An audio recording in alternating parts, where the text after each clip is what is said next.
आज आम्ही करत आहोत पालक उकळत ठेवला आहे.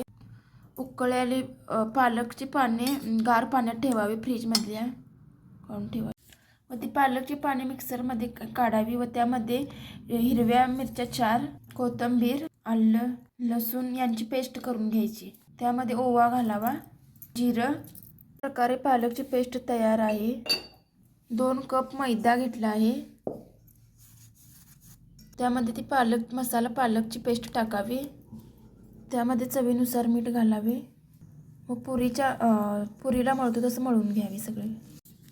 अशा प्रकारे पालक पुरीचे पीठ मळून आहे चांगलं मळून घ्यायचं व ते 5-10 मिनिट ठेवायचे. तसं झाकून ठेवायची प्लेट. त्याचे छोटे छोटे गोळे करून घेऊन पुऱ्याला तेल गरम करायला ठेवलं आहे गॅसवर कढईत. त्याच्या पुऱ्या लाटून घ्यावे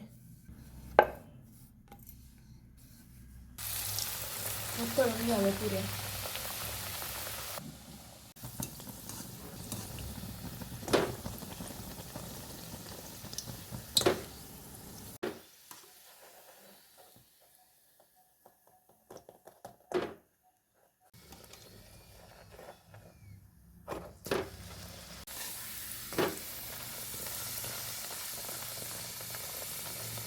आता बटाटे भाजी करत आहोत. कांदा, टोमॅटो भाजून पेस्ट केलेला तर तेलामध्ये टाकत आहे.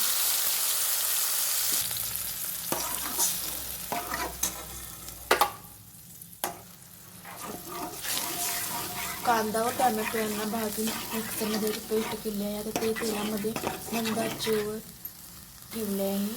2-3 मिनिट परतून घ्यायचे ते असं मंद आचेवर. त्यामध्ये घरगुती लाल तिखट चवीनुसार घालावे, बटाटे घालावे, थोडेसे पाणी घालावे व त्यामध्ये चवीनुसार मीठ घालावे व 5 मिनिट ते झाकून ठेवावे. अशा प्रकारे मसाला पालक पुरी व गरमागरम बटाटे भाजी तयार आहे. व्हिडिओ आणि रेसिपी आवडल्यास नक्कीच लाईक, शेअर आणि सबस्क्राईब करा.